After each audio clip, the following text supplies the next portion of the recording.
نے بخاری شریف کا آخری درس دیا ہے اور طلبہ عزیز کو اجازت بھی دی ہے۔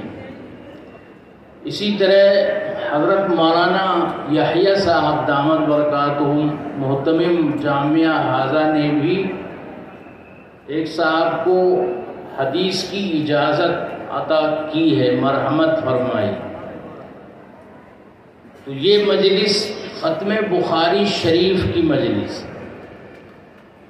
اور بخاری شریف قرآن کریم کے بعد سب سے محترم، سب سے بہتر، سب سے سچی کتاب، اصدق الکتب بعد کتاب اللہ مانی جاتی، اور دنیا میں بہت زیادہ مقبول ہے۔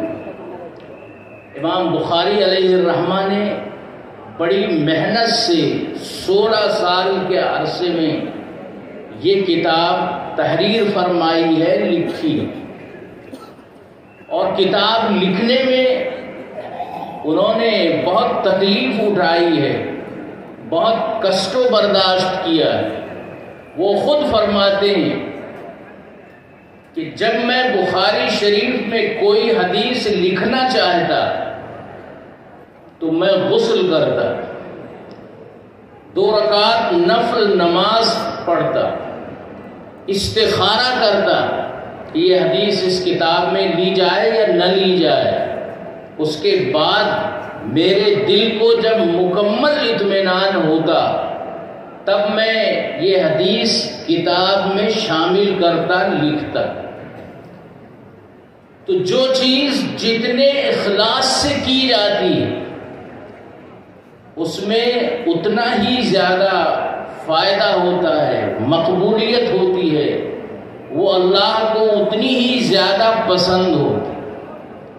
تو اتنے اہتمام کے ساتھ انہوں نے حدیثیں جمع کی۔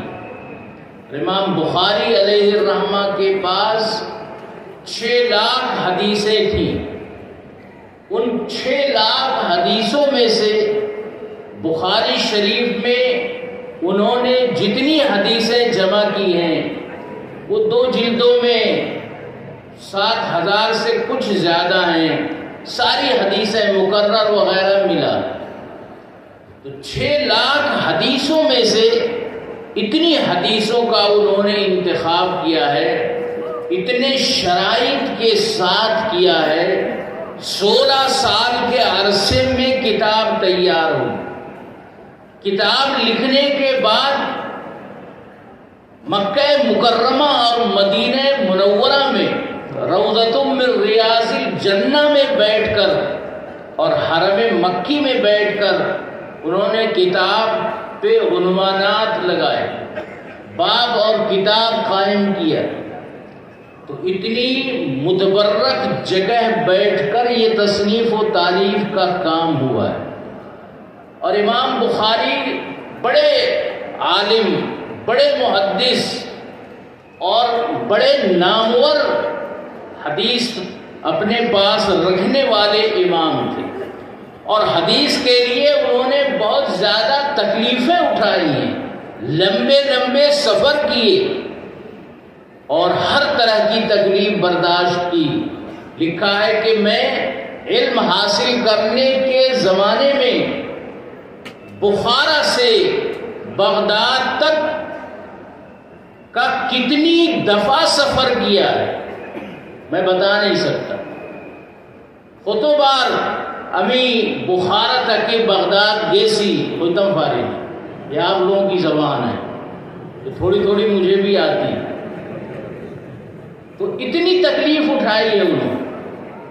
تو جس کام کو جتنی محنت سے کیا جاتا ہے، توجہ سے کیا جاتا ہے، اخلاص سے کیا جاتا ہے، اس کام میں اسی طرح برکت ہوتی۔ امام بخاری علیہ الرحمہ بغداد گئے، بڑے عالم ہیں، بڑے محدث ہیں، مگر دوسرے علاقے کے۔ بغداد کے جو لوگ تھے وہاں خود بڑے بڑے محدث تھے، اور ان کو اپنے علماء پر بہت ناز اور فخر تھا۔ جب انہوں نے امام بخاری علیہ الرحمہ کی شہرت سنی تو انہوں نے کہا کہ اچھا دیکھیں کتنے بڑے محدث ہیں۔ امام بخاری پہنچے، ان کے لیے ایک جلسہ کیا گیا، ایک تقریب کی گئی، امام بخاری علیہ الرحمہ بھی اس میں شریک ہوئے۔ اب امام بخاری کو جانچنے کے لیے پریکھا کیا، ان کا امتحان کیا۔ امتحان یہ کیا کہ 100 حدیثوں کا انتخاب، اور یہ کہا کہ 10 آدمی 10 حدیثیں امام بخاری کے سامنے پڑھیں۔ ایک حدیث کی جو صحیح سند ہے اس کو ختم کر دیا۔ حدیث سے پہلے جو چند نام رہتے ہیں ان کو سند اور راوی کا نام کہا جاتا ہے۔ تو 10 حدیثوں کی صحیح سند حذف کر کے غلط سند اس میں جوڑ کر حدیث انہوں نے پڑھی۔ اب یہ جو پوری حدیث سند اور حضور کا ارشاد دونوں ملا کر اب یہ پوری حدیث بنی۔ امام بخاری علیہ الرحمہ نے ایک حدیث سنی، فرمایا کہ خلتم باری میں ہمیں جانتا ہوں نا، ہمیں جانی یہ حدیث کیا ہے میں نہیں جانتا۔ دوسری حدیث پڑھی، وہ یہی کہہ رہے 10 حدیث ایک آدمی نے پڑھ دی، امام بخاری کہہ رہے ہیں ہمیں جانی نا۔ لوگوں نے کہا کہ عجیب بات ہے، اتنے بڑے محدث 10 حدیث سن لی اور کہہ رہے پتہ نہیں۔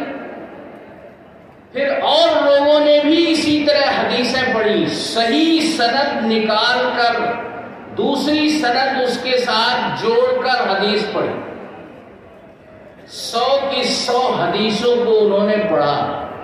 امام بخاری نے کہا کہ امی خلتم فاتمنا کنتا زانینا، ان حدیثوں کے بارے میں کچھ نہیں کہہ سکتا۔ اب لوگوں نے کہا کہ بلا وجہ کے محدث بنتے ہیں، لیکن جب سب نے حدیثیں پڑھ دی تو امام بخاری نے کہا کہ دیکھو تم نے 10 حدیثیں پہلے پڑھی، ان میں پہلی حدیث میں راوی کے نام تم نے یہ بتائے 3-4 یہ نام غلط ہے۔ حدیث صحیح ہے لیکن حدیث میں جو نام تم نے بتائے وہ غلط ہے، انہوں نے یہ حدیث نہیں بیان کی ہے۔ صحیح نام کیا ہے؟ تو صحیح نام یہ ہے جو میں بتا رہا ہوں۔ اسی طرح 10 کی 10 حدیثوں کے بارے میں انہوں نے بتایا کہ تم نے 10 سند غلط بیان کی جو یہ ہے، صحیح سند یہ ہے۔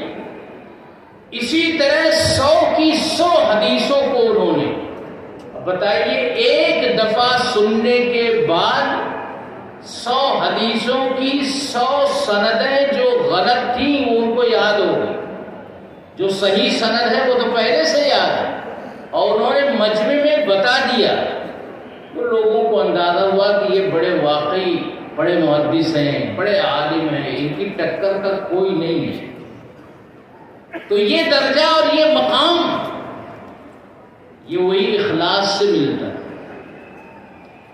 اس کے ساتھ ساتھ امام بخاری علیہ الرحمہ کو والدہ کی دعا، پیدا ہوئے تو نابینا تھے، ان کی والدہ نے بہت رو رو کے دعائیں کی کہ اللہ میرے بیٹے کی آنکھ ٹھیک کر دے، اس کو پورا نظر آنے لگے، وہ بینا ہو جائے۔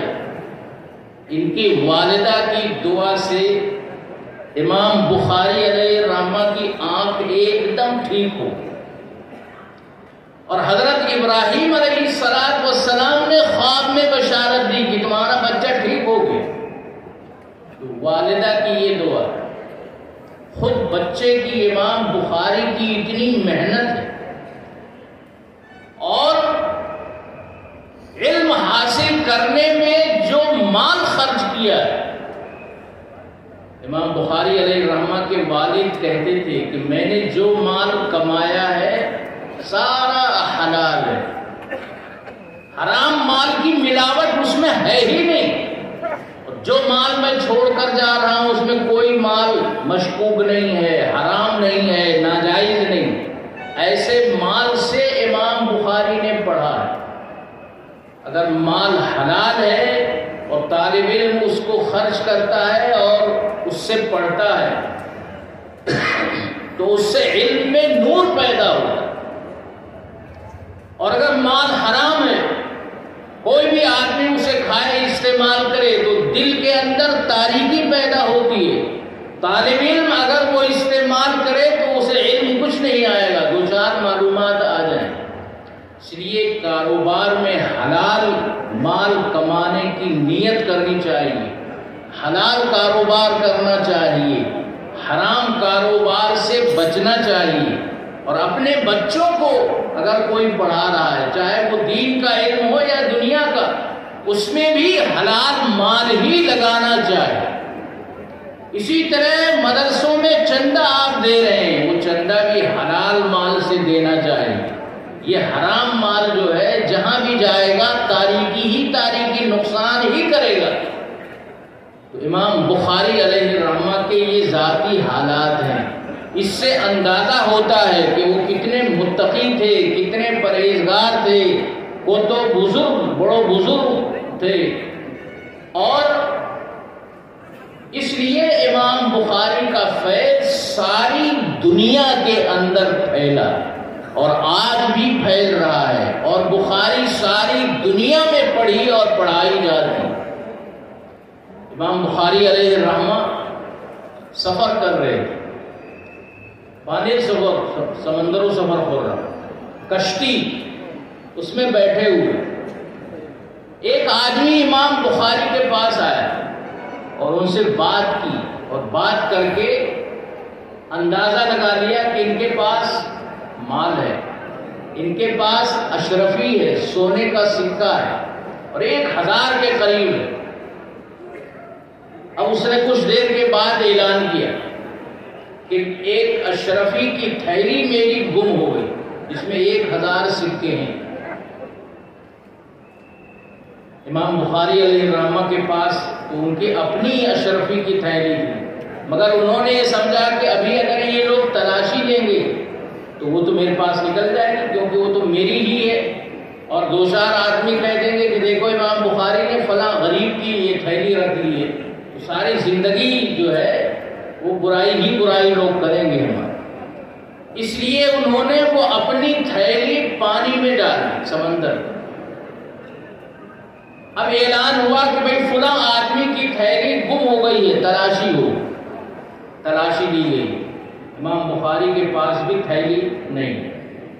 اب یہ آدمی بہت پریشان ہوا، اس کو لوگوں نے بہت برا بھلا کہا، لیکن پریشان ہوا. اور پھر یہ خود امام بخاری کے پاس آیا کہ حضرت آپ کے پاس تو وہ تھیلی تھی آپ کے پاس، میں نے دیکھی تھی، وہ کیا کیا آپ نے؟ تو امام بخاری علیہ الرحمہ نے کہا کہ دیکھو، یہ جو وقار اللہ نے مجھے دیا ہے، کہ اللہ نے عالم بنایا، حدیث سے اشتغال دیا، لوگ میری عزت کرتے ہیں، یہ جو وقار ہے یہ ایسے ہی نہیں بن گیا ہے. یہ وقار بڑی مشکل سے ساری زندگی کی محنت سے حاصل ہوا، اور انہیں چند سکوں کی وجہ سے میں ختم نہیں کر سکتا. اگر میں یہ تھیلی پھینکتا نہیں تو لوگ کہہ دیتے امام بخاری نے فلاں کی لے لی ہے، اور وہیں سے امام بخاری کا جو تعریف کا سلسلہ ہے وہ ختم ہو جاتا ہے، لوگ ان کی برائیاں کرتے.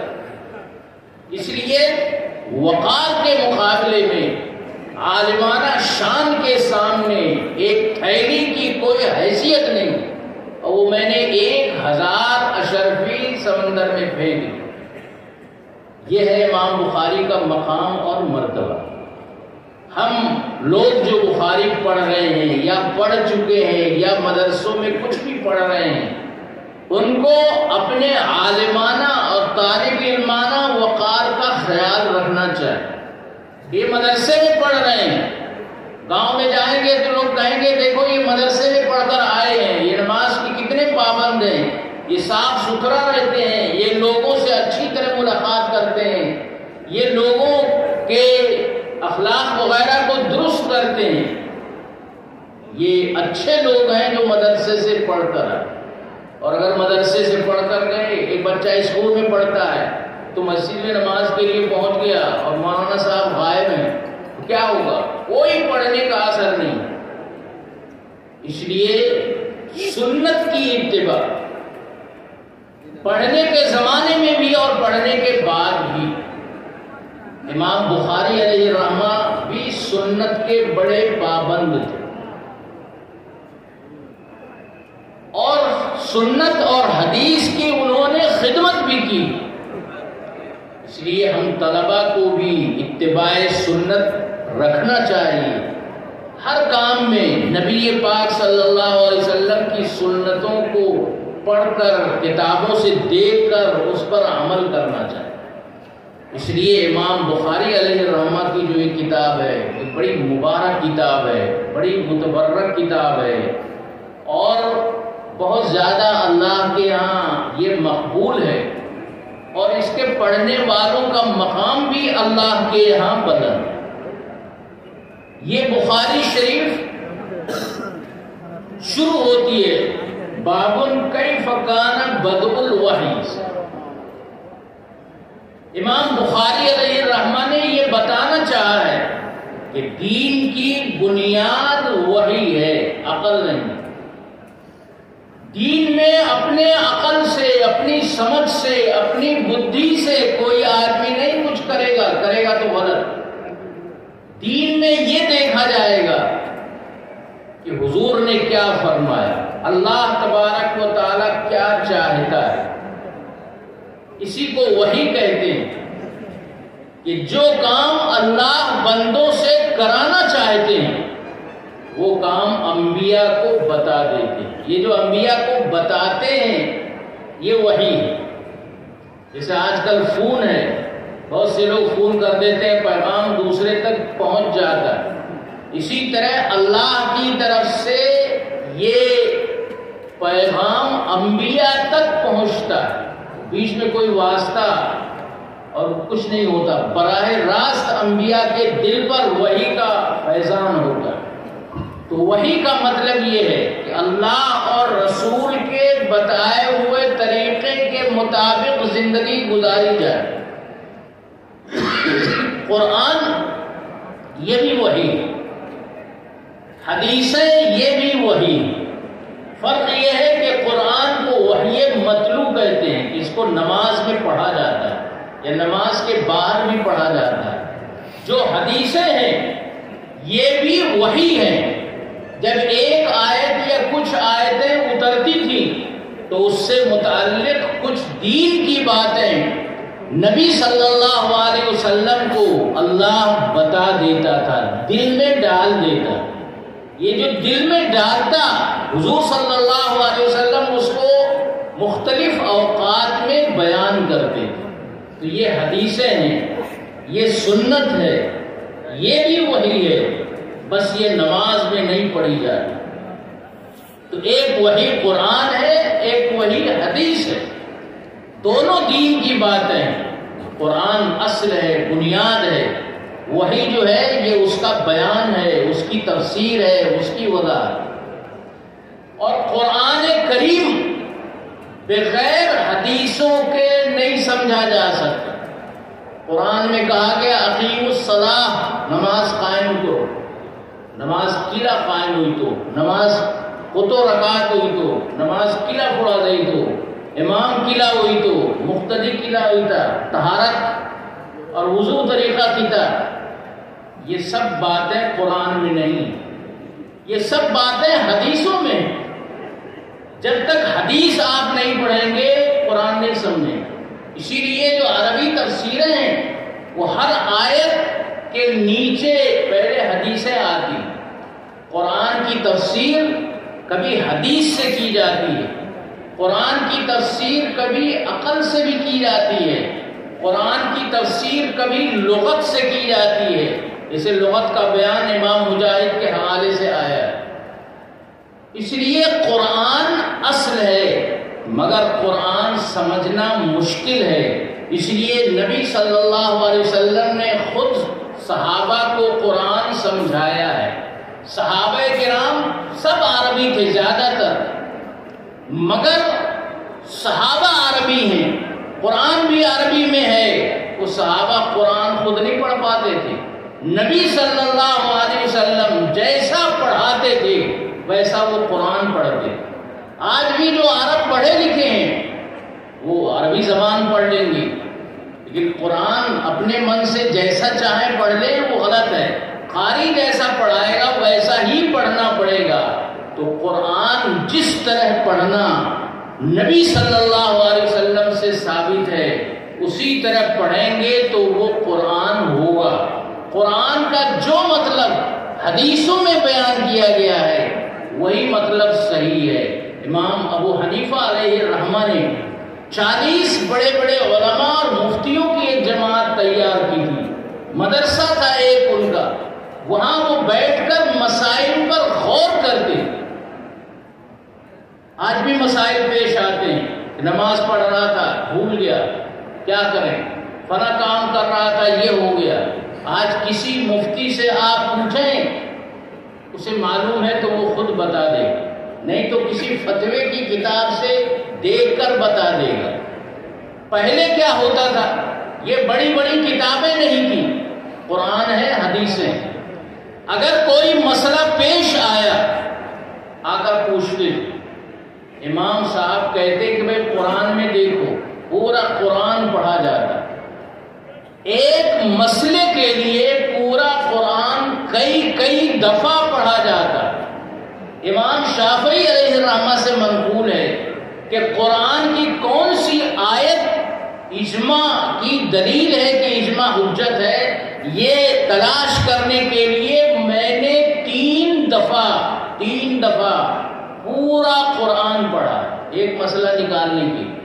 تو ایک مسئلہ نکالنے کے لیے 1-2 دفعہ نہیں، پورا قرآن 3 دفعہ مسلسل پڑھا. تو تیسری دفعہ ذہن میں آیا کہ یہ آیت ہے جس سے یہ مسئلہ نکلتا ہے. یہ ہمارے علماء امام اعظم ابو حنیفہ، امام شافعی، امام مالک، امام احمد بن حنبل، یہ ان کی محنت ہے. اگر یہ محنت نہ کرتے تو دین پر عمل بہت مشکل ہو جاتا. اس لیے اللہ نے قرآن بھی بھیجا، اتارا، اور قرآن کو سمجھانے والا، پڑھانے والا، بتانے والا، تفسیر کرنے والا، مسائل نکال کے دکھانے والا نبی بھی بھیجا. نبی کے بغیر قرآن کوئی نہیں صحیح پڑھ سکتا، نہ کوئی صحیح سمجھ سکتا ہے، نہ کوئی عمل کر سکتا ہے. اس لیے 2 سلسلے شروع کیے گئے، ایک کتاب اللہ اور ایک رجال اللہ. اللہ کی کتابیں اور ایک اللہ کی کتابوں کو پڑھانے والے، سمجھانے والے، امت کو راہ راست پر لگانے والے انبیاء کرام. جو انبیاء جس طرح قرآن پڑھیں گے وہی قرآن پڑھنے کا طریقہ ہے. جو اس کا صحیح مطلب بتائیں گے وہی اس کا صحیح مطلب ہے. اس لیے علماء کا ہم پر احسان ہے کہ انہوں نے ہمیں قرآن پڑھایا، انہوں نے ہمیں قرآن سمجھایا، انہوں نے ہم کو قرآن سے مسئلے نکالنے کا طریقہ بتایا، ورنہ قرآن پر عمل بہت مشکل ہو جاتا. اس لیے ان اکابر کا ہمارے اوپر احسان ہے، وہ احسان ماننا چاہیے. علماء سے اسی طرح تعلق قائم اور باقی رکھنا چاہیے. اگر یہ علماء نہ ہوں، اگر یہ مدرسے نہ ہوتے، اگر یہ دارالعلوم دیوبند نہ ہوتا، اگر یہ مظاہر سہارنپور اور بڑے بڑے مدرسے دارالعلوم کے انداز پہ قائم نہ ہوتے تو آج ساری دنیا میں، ملک میں، بر صغیر میں اور باہر کیا حال ہوتا کوئی بتا نہیں سکتا. اس لیے اگر ملک میں اور باہر بھی دین نظر آ رہا ہے، چہرے پر داڑھیاں نظر آ رہی ہیں، یہ فدائیت کا منظر، انسانوں کا ٹھاٹھے مارتا ہوا سمندر اگر یہاں بانس گنڈی میں نظر